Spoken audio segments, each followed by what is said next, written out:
that is basics of Java programming. So in this basics of Java programming, we are going to cover once again 3 topics. Those are, the first one is history of Java, what is Java, and why is Java. Okay, coming to the next slide. See here, history of Java. So see the first point here. Java is originally developed by Sun Microsystems in 1991. Later, it is acquired by Oracle Corporation. So which means, first of all, so Sun Microsystems is an organization. First of all, the Sun Microsystems has developed this Java programming language. Later, it is taken by or acquired by Oracle Corporation. So that is our first point. Coming to second one, it was developed by James Gosling and Patrick Norton.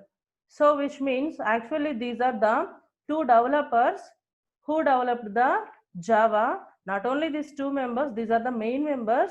So this is that actually teamwork to develop this Java in 1990s only.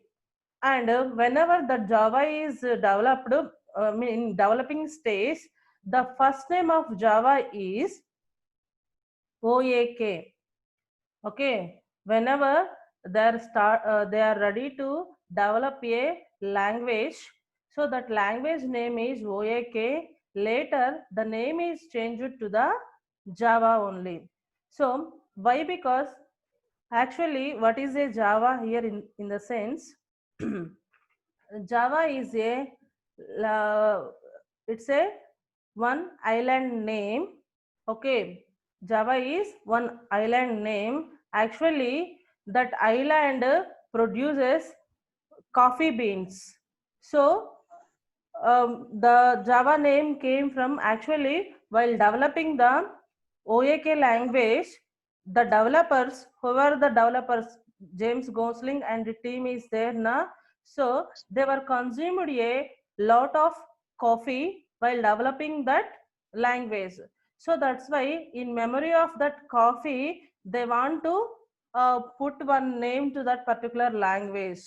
Because of that, they had chosen that coffee beans coffee beans cultivation island. One island is there, that name is Java Island. So they used that name to our language. That's why this language is called as Java language. That is the history about the name of a Java. Okay, and coming to the next one, that is what is Java. Java is a high-level programming language. I think as we know that what is high-level language, already you are learned in C language. I think so.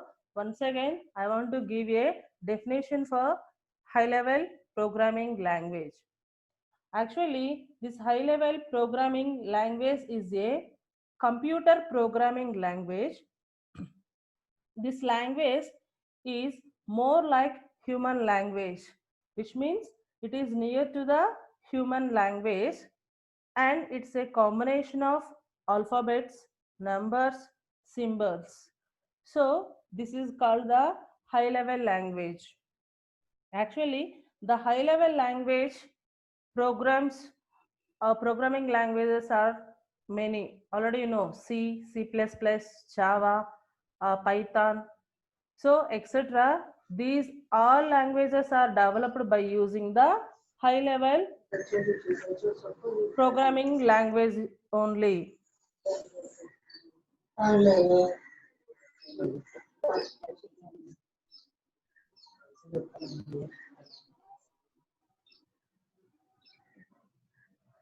All right.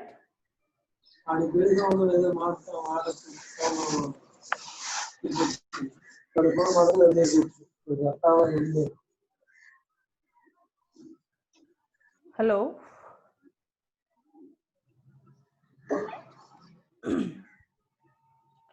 Next one.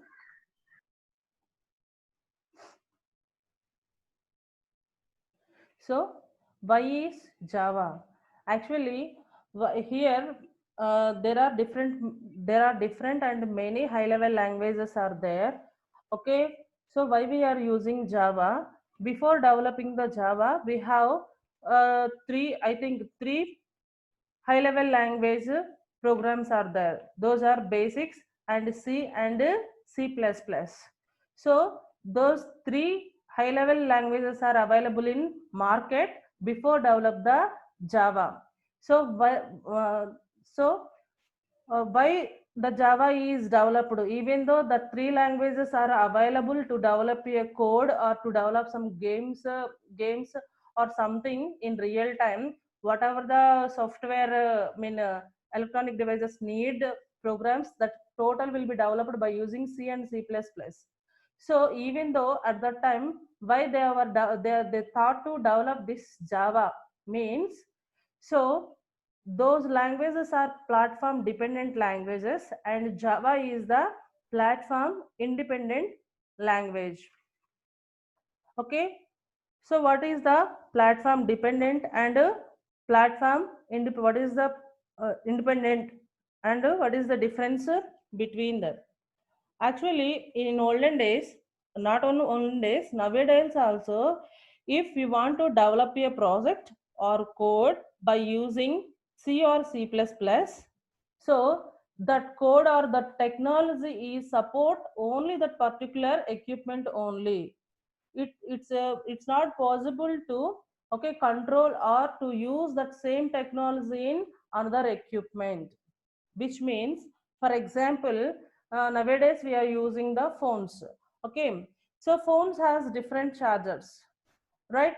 Suppose if you will purchase one phone, so that charger will use for different phones also. Okay, in many homes we are using only single charger for different types of mobiles.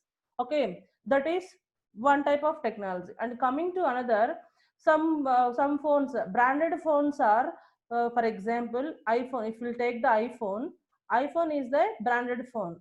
Suppose if you want to put the charger to that, some Samsung mobile or some Redmi mobile by using iPhone charger, it's not fit. Why? Because we can't charge with that particular charger. Why? Because it is only developed for that particular phone only. Okay, we can't use that particular charger to uh, any other phones, which means that particular charger or gadget is developed to that particular equipment only.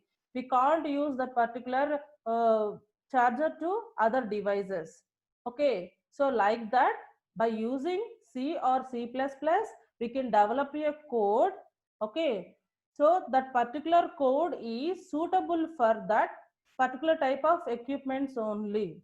Okay, it's impossible to use other kind of equipments. Why? Because here the equipments or some or phones or something, it is different, hardware is different and software is different from phone to phone and branded to branded and cost to cost.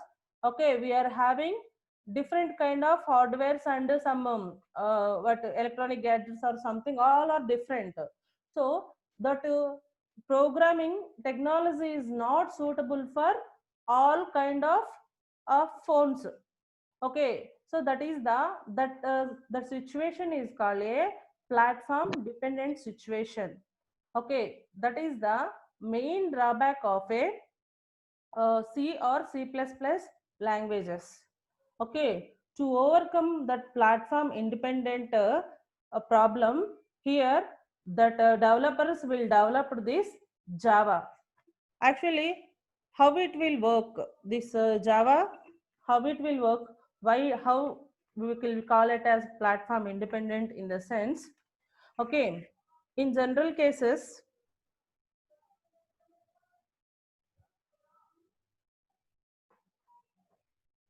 okay, look at this diagram. I think all of we know that if we want to execute any programming language, we have two steps to execute that particular program. Okay, that is C program or C++ program, any kind of programming language in real world. Okay, so if you want to execute that program, we must follow the two steps. What is the first step in that? Compilation, and the second step is the execution. So if the C program, whenever we will after writing the C program, we will apply the C program to the compiler. It will translate our C program into the object file. So object file which has zeros and ones. Why it is converted this one? Why it is converted into the object file? As we know that computer understands only the language of zeros and ones. It's a machine language. Okay, it can't understand any low level languages or any other high level languages.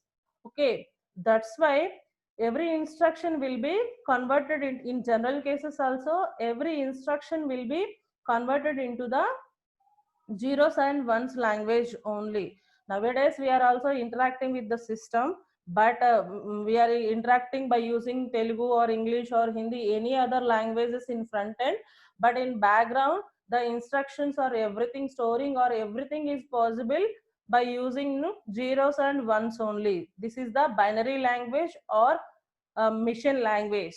Okay, these computers or systems can understand only this binary language. That's why first, whenever we want to execute a C program, okay, that C program first will send to the compiler. So what this compiler will do? Compiler will convert the high level language C program into the object file. Okay, which means in the form of zeros and ones. Okay, for example, here my C program name is addition. Okay, assume addition.c is my program name. So after compilation process, that file name will be translated into the addition.object file. Okay, it will be converted into the object file. After that, whenever we are going, okay, to execute that particular program with object file, then we will get the output. So this is the process of a single C or C++ program execution. Okay, what is that? First of all, we will write the program. Okay, that program is applied to the compiler by using some shortcuts or something, whatever you have used in our previous semester. Okay, Alt F9 or Control F9 something, right? So here we will execute the C program. After that, the compiler. So this compiler will give the object file. That object file has the zeros and ones language, and this object file will be sent to the execution unit. This unit will execute that one, which means according to the addition operation, it will perform the operation. Then it will give the result to the user. So this is general process. Okay, suppose, okay, here if I want to, okay, after the first step of this program, which means after the suppose if I want to save this object file into my pen drive, and I want to execute that same code into some other system. Okay, it won't execute there. Why? Because once again, if you want to execute that particular program, once again you need to compile that program and run in that particular system. Also you should copy the complete C program into that particular system. Okay, it's impossible, okay, by taking only this object file and what execute that object file into another system. Why? Because here I am typed my C program into my laptop. This laptop has some features, some hardware features and some software features, like suppose my my this is of which operating system I'm using, my in my system operating system is some Windows. Okay, some here my processor is different, and whenever I want to execute the same program into the another system, that operating system software is different, and suppose that is Ubuntu software.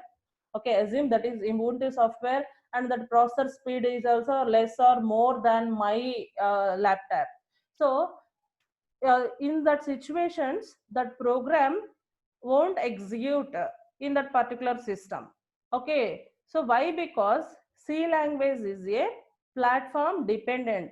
Suppose if you want to execute in another system, means that system also had same features whichever I have used in my laptop, then only that C program will be executed directly without a compilation. So no need to go for compilation. If other second system is also having the features of same my laptop or my computer, then only we can execute. Otherwise we can't execute that program. Okay, I'm telling you now, if you want to put a charger to some suppose my charger, my mobile charger is I mean, suppose my mobile is iPhone mobile. Okay, my charger is different. Okay, suppose my charger you want to use for some Redmi phone, it won't work. Okay, for example, if you want to use my charger for some another iPhone, means it will work. Okay, that is the difference. Okay, here same iPhone and you are also having the iPhone, means both we are having the iPhones, means that my charger will work for ours, for me and for you. If suppose you are using different phone than iPhone, then the charger won't work for you. So like that, here also the C program and CPP programs, if you want to execute C program and CPP programs into other systems, if that system also has the same features like my computer, then it will execute that, run that particular programs. Otherwise it has different features. Okay, maybe that system, the good configurations than my system, were more cost than my system, very trendy also, it won't execute that particular C and C++ program. This situation is called the platform dependent. This is the drawback of the C and C++ programming languages. So to overcome this, we are going for their developed Java language. How the Java language will work? Okay, see the diagram and see the diagram here. First of all, here whenever we have, I mean, after completion of Java program, whenever we will send that Java program to the compiler, so that compiler will translate that Java program into a dot class file. Okay, the dot class file is called a bytecode. Okay, see the previous diagram. So whenever we will send the C program to the compiler, it will give to us dot object file. Okay, but see this second diagram, whenever we will send, I mean, whenever we will go for a compilation of Java program, it will give as output bytecode. Okay, class file. What this bytecode has exactly means, this bytecode has some symbols and numbers, some intermediate language. It's not a mission language. Okay, so it's a bytecode has some intermediate language. So, Right. Tools, right. all right. So actually, and here you will get one doubt. Okay, so C program will be translated into the zeros and ones. What?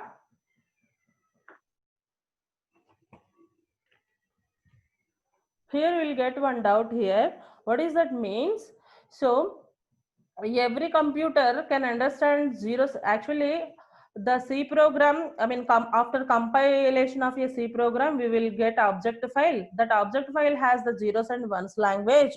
Okay, so zeros and ones language understand by any computer, na? So why other computers are not accepted this zeros and ones language? Uh, you may get that doubt.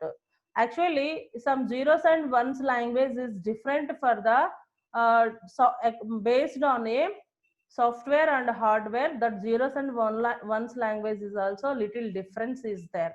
That's why, okay, other computers, other features computers can't understand that particular language. Okay, there may be some little differences will get. So that's because it won't execute the programs in other features systems, right?